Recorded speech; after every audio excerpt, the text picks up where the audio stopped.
bien sûr. Ce que je veux dire, c'est qu'y compris au niveau académique, il peut y avoir des positions qui sont idéologiques, pas seulement dans ce domaine-là. Ouais. Alors, vous avez beaucoup insisté sur les questions de rapport de pouvoir. Là aussi, bien entendu, c'est clair que dans toutes ces questions de discrimination homme-femme, il s'agit de questions de pouvoir, a fortiori, je dirais, au sein de l'Église. Je n'ai pas utilisé le mot, mais bien entendu, c'est au cœur d'un certain nombre de débats à l'heure actuelle. Ce qui m'a frappé, c'est que ici, vous êtes restreint à une seule utilisation du mot genre. Dans le rapport homme-femme, la génération suivante qui parle de toute la question de l'homosexualité, il n'y a fait aucune allusion, ni non plus sur moi ce que je considère comme des positions plus idéologiques, la mise en cause du primat de l'hétérosexualité dans la société. Est-ce qu'il y a aussi des débats au sein des communautés musulmanes autour de ces questions-là? Alors, merci de poser cette question. Du coup, je peux préciser, effectivement, non seulement j'ai été rapide, mais plus que ça, j'ai pas envie de dire on n'en est pas encore là, c'est pas exactement ça, mais je pense que l'évolution, évidemment, ou l'appropriation de ce concept d'un point de vue critique n'a évidemment n'a pas les mêmes priorités, ne se situe pas forcément sur le même objet. Moi, j'ai beaucoup parlé de loi sur l'héritage, etc. Mais on n'est pas dans des sociétés où les minorités sexuelles, etc., sont encore... Enfin, on n'est pas dans des états de droit où il y a une séparation entre religion et politique, où la citoyenneté, ne serait-ce que serait advenue. Ce n'est pas les mêmes contextes et donc ce n'est pas les mêmes combats. Néanmoins, le lien pour moi, c'est que... Pourquoi j'ai insisté sur les rapports de genre, c'est parce que... sur les rapports de pouvoir, parce que pour moi, au-delà de la déconstruction d'une vision du monde binaire, parce que c'est ça l'idée, c'est ok, il n'y a pas que deux manières d'être humain, homme ou femme, il y en a en fait plein. On pourrait mettre moins l'importance, moins l'insistance sur le sexe biologique, mais sur plein d'autres caractéristiques, et donc arrêter de voir le monde selon ce masculin et ce féminin. Eh bien, pour moi, ce qui est important là derrière, c'est l'idée que cette vision du monde amène à des rapports de pouvoir. Et donc, tant que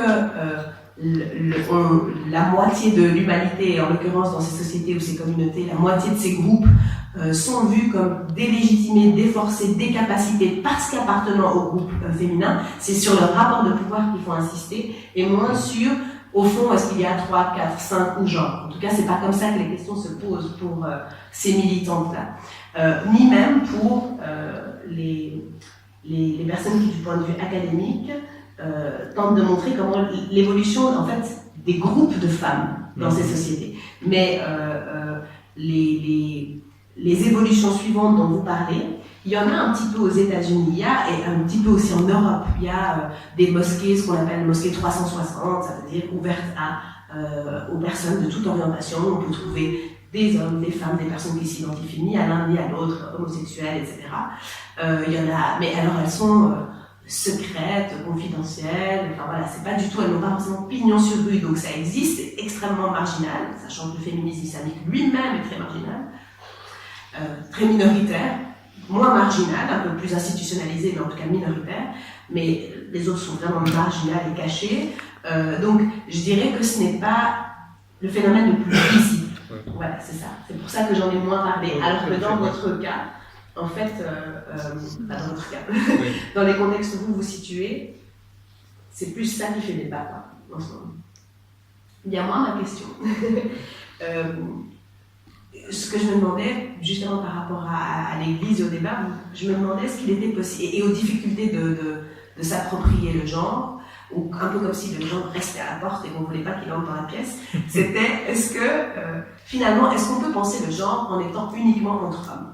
Parce que moi j'ai beaucoup insisté sur la voix des femmes. Est-ce que si on n'entend pas la voix et les vécus, vous avez parlé des vécus, des femmes ou des hommes qui ne sont pas forcément dans un modèle hétérosexuel, même si je ne sais pas dans quelle mesure, je ne connais pas assez l'Église, c'est ce modèle-là qui est de virilité affirmée, je n'ai pas l'impression forcément que ce soit celui-là, mais voilà, qui soit le plus prégnant. En tout cas, est-ce qu'en n'étant pas pluriel dans l'Assemblée, peut-on l'être dans la pensée? Alors, dans l'Assemblée, on est pluriel, ça c'est sûr. Oui, mais au niveau des autorités, non. Et donc, il y a aussi tout un féminisme chrétien. Je rappelle que nous aurons d'ailleurs une conférence sur féminisme en christianisme et en islam. C'est un programme. Hein. Donc, il y a tout un féminisme chrétien et des réflexions, des critiques qui sont faites exactement sur ce point, que ce sont seulement des hommes qui définissent ce qu'est l'éthique officielle, hein, et les rôles. Et donc, il y a eu des critiques très fortes aussi du fait que sur le synode sur la famille, c'est uniquement les hommes qui décident. Donc, c'est clair qu'il y a problème dans l'Église, problème de pouvoir, à partir de ce qu'on peut dire, ce sont des rôles sociaux et des rôles sociaux de pouvoir. Et je pense que la résistance par rapport à la question du genre est précisément liée parce qu'on perçoit que ça met en cause le pouvoir. Alors, peut-être notre question subsidiaire, le genre est-il possible dans l'Église ou en marge de celle-ci? Est-il possible de... Dans l'Église ou alors en marge de celle-ci? Si l'institution elle-même incarne le pouvoir, effectivement. D'où peut venir le changement? Voilà. Peut-il venir de l'intérieur ou... Vatican III. Je pense que comme beaucoup d'autres changements dans l'Église, il est venu à partir de l'expérience des communautés et des minorités. Oui. Et je pense que culturellement, ce n'est plus tenable. C'est l'environnement. Culturellement, ce n'est plus tenable. Je pense que ça va bouger, mais il faut le temps. Voilà. Merci. Est-ce qu'il y a des questions dans l'ensemble? Je me suis posé la question de savoir si le fait que la société soit patriarcale ou matriarcale changeait quelque chose. Et y a-t-il dans les sociétés matriarcales fortes un masculinisme? Ou est-ce l'apanage des sociétés patriarcales et peut-être encore plus là où l'homme est vraiment le mâle dominant?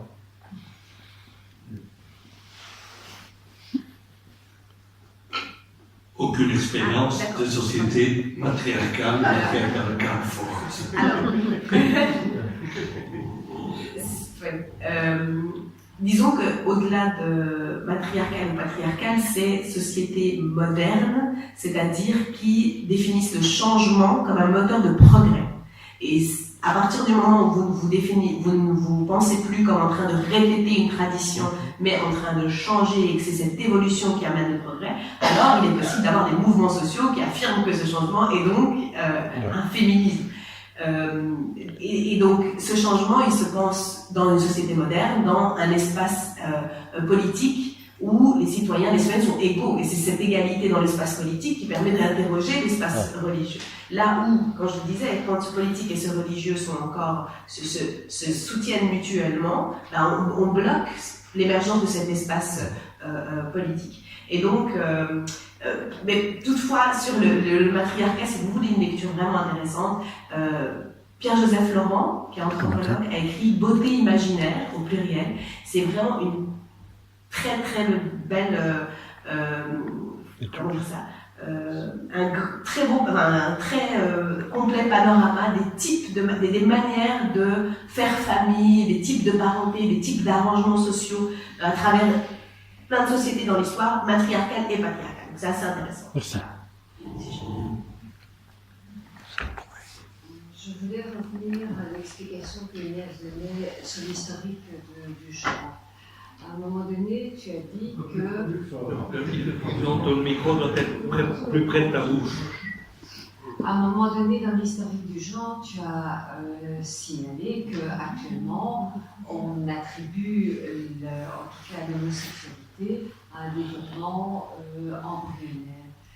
Et j'assistais hier soir à la conférence du professeur Laurès, aux grandes conférences catholiques sur les états de conscience. Et en fait, est-ce que nous ne nous trouvons pas actuellement aux confins d'un conflit entre la philosophie et la science, où jusqu'à présent le genre était une notion philosophique, sinon sociétale, et que maintenant il devient une notion scientifique qui est étayée par les neurosciences, par d'autres arguments qui sont objectivables.